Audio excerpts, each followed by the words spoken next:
Excel PU college ಗುರುವಾಯಿನಕೆರೆ, ಕರ್ನಾಟಕದ number 1 PU college. Admissions open now. ಇನ್ನು ಬಳ್ಳಾರಿಯ ಬ್ರೂಸ್ಪೇಟೆ ಠಾಣೆಯ ವ್ಯಾಪ್ತಿಯಲ್ಲಿ ಬರುವಂತಹ ಶಾಸಕ ಜನಾರ್ದನ್ ರೆಡ್ಡಿ ಅವರ ಮನೆ ಬಳಿ ಫೈರಿಂಗ್ ಮಾಡಿದಂತಹ ಪ್ರಕರಣಕ್ಕೆ ಸಂಬಂಧಪಟ್ಟಂತೆ ಗಲಾಟೆಯ ಸಂದರ್ಭದಲ್ಲಿ ಅಕ್ರಮ ಪಿಸ್ತೂಲ್ಗಳ ಬಳಕೆಯ ಶಂಕೆ ವ್ಯಕ್ತವಾಗಿದೆ. ಗನ್ಮ್ಯಾನ್ಗಳನ್ನ ಹೊರತುಪಡಿಸಿ ಅಂದ್ರೆ ಅವರ ಗನ್ಗಳನ್ನ ಹೊರತುಪಡಿಸಿ ಬೇರೆ ವೆಪನ್ಸ್ ಕೂಡ ಈ ಒಂದು ಗಲಭೆಯಲ್ಲಿ ಬಳಕೆ ಆಗಿತ್ತು ಅನ್ನುವಂತಹ ಶಂಕೆಯನ್ನ ಈಗ ವ್ಯಕ್ತಪಡಿಸಲಾಗಿದೆ. ಅಕ್ರಮವಾಗಿ ಪಿಸ್ತೂಲ್ ಗನ್ಗಳು ಬಳ್ಳಾರಿಗೆ ಬೇರೆ ಬೇರೆ ಭಾಗದಿಂದ ಎಂಟ್ರಿ ಆಗಿರುವಂತಹ ಒಂದು ಗುಮಾನಿ ಈಗ ಸೃಷ್ಟಿಯಾಗಿದೆ. ಎಡಿಜಿಪಿ ಆರ್ ಹಿತೇಂದ್ರ ಅವರಿಂದ ಸಮಗ್ರ ತನಿಖೆಗೆ ಈಗ ಸೂಚನೆಯನ್ನ ನೀಡಲಾಗಿದೆ. ಫೈರಿಂಗ್ ಕೇಸ್ ಬಗ್ಗೆ ಪೊಲೀಸ್ ಇಲಾಖೆಯಿಂದ ಪ್ರತ್ಯೇಕ ತನಿಖೆಯನ್ನ ನಡೆಸೋದಕ್ಕೆ ಈಗ ನಿರ್ಧಾರ ಮಾಡಲಾಗಿದೆ.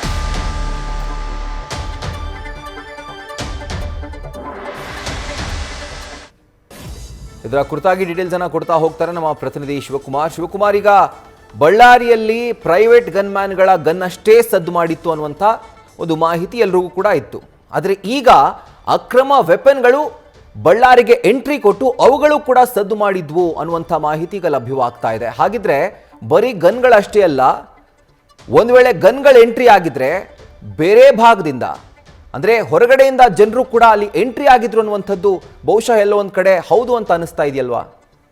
ರಾಹುಲ್, ಬಳ್ಳಾರಿಯಲ್ಲಿ ಮಾಜಿ ಸಚಿವ ಜನಾರ್ದನ್ ರೆಡ್ಡಿ ಅವರ ನಿವಾಸದ ಮುಂದೆ ನಡೆದಂತಹ ಫೈರಿಂಗ್ ಪ್ರಕರಣವನ್ನ ರಾಜ್ಯ ಪೊಲೀಸ್ ಇಲಾಖೆ ಗಂಭೀರವಾಗಿ ಪರಿಗಣಿಸಿರುವಂತದ್ದು. ಜೊತೆಗೆ ಇಲ್ಲಿ ಪ್ರಮುಖವಾಗಿ ಆ ವಿಡಿಯೋದಲ್ಲಿ ಅವತ್ತಿನ ದಿನ ಗಲಾಟೆ ನಡೆದಂತಹ ಸಂದರ್ಭದಲ್ಲಿ ಪೊಲೀಸ್ ಇಲಾಖೆ ಯಾವೆಲ್ಲ ವಿಡಿಯೋವನ್ನ ಚಿತ್ರೀಕರಣ ಮಾಡಿಸಿತ್ತು ಅದಕ್ಕೆ ಸಂಬಂಧಪಟ್ಟಂತ ಇದುವರೆಗೂ ಸುಮಾರು 9 ವೆಪನ್ಗಳನ್ನ ವಶಕ್ಕೆ ಪಡೆದು ವಿಚಾರಣೆ ಮಾಡುವಂತ ಕೆಲಸವನ್ನ ಬಳ್ಳಾರಿ ಪೊಲೀಸರು ಮಾಡ್ತಿದ್ದಾರೆ. ಪ್ರಕರಣದಲ್ಲಿ ಇದುವರೆಗೂ ಸುಮಾರು 45ಕ್ಕೂ ಹೆಚ್ಚು ಜನರನ್ನ ವಶಕ್ಕೆ ಪಡೆದು ವಿಚಾರಣೆಯನ್ನ ಮಾಡ್ತಿದ್ದಾರೆ. ಪ್ರಮುಖವಾಗಿ ಇಲ್ಲಿ ಪೊಲೀಸ್ ಇಲಾಖೆಗೆ ಇರುವಂತಹ ಸಸ್ಪೆಕ್ಟ್ ಏನಂದ್ರೆ ಕೇವಲ ವಿಡಿಯೋದಲ್ಲಿ ಇರುವಂತಹ ವೆಪನ್ಗಳು ಮಾತ್ರ ಅಲ್ಲ, ಅಕ್ರಮವಾಗಿ ಬಳ್ಳಾರಿಗೆ ವೆಪನ್ಗಳು ಎಂಟ್ರಿ ಆದ್ವಾ ಅನ್ನೋ ಆಂಗಲ್ ನಲ್ಲೂ ಕೂಡ ಪೊಲೀಸ್ ಇಲಾಖೆ ತನಿಖೆಯನ್ನ ಮಾಡ್ತಿರುವಂತದ್ದು. ಎಸ್ಪೆಷಲಿ ವೆಪನ್ ವಿಚಾರವನ್ನ ಗಂಭೀರವಾಗಿ ಪರಿಗಣಿಸಿದಂತ ಪೊಲೀಸ್ ಇಲಾಖೆ ಎಲ್ಲವನ್ನೂ ಕೂಡ ಕಟ್ಟುನಿಟ್ಟಾಗಿ ತನಿಖೆಯನ್ನ ಮಾಡ್ತಿರುವಂತದ್ದು. ಇಲ್ಲಿ ಜನಾರ್ದನ್ ರೆಡ್ಡಿ ಅವರ ಗನ್ಮ್ಯಾನ್ ಆಗಿರ್ಬೋದು, ಶಾಸಕ ನಾರಾ ಭರತ್ ರೆಡ್ಡಿ ಅವರ ಗನ್ಮ್ಯಾನ್ ಆಗಿರ್ಬೋದು, ಹಾಗೂ ಬಳ್ಳಾರಿಯ ಸ್ಥಳೀಯ ಕಾಂಗ್ರೆಸ್ ಮುಖಂಡ ಸತೀಶ್ ರೆಡ್ಡಿ ಏನಿದ್ದಾರೆ ಅವರ ಗನ್ನಿಂದ ಏನು ಬುಲೆಟ್ ಫೈರ್ ಆಗಿದೆ ಅನ್ನೋ ಆರೋಪ ಇದೆ, ಅವರ ಗನ್ಗಳನ್ನು ಕೂಡ ವಶಕ್ಕೆ ಪಡೆದು ಪೊಲೀಸರು ಪರಿಶೀಲನೆ ಮಾಡುವಂತ ಕೆಲಸವನ್ನ ಮಾಡ್ತಿದ್ದಾರೆ.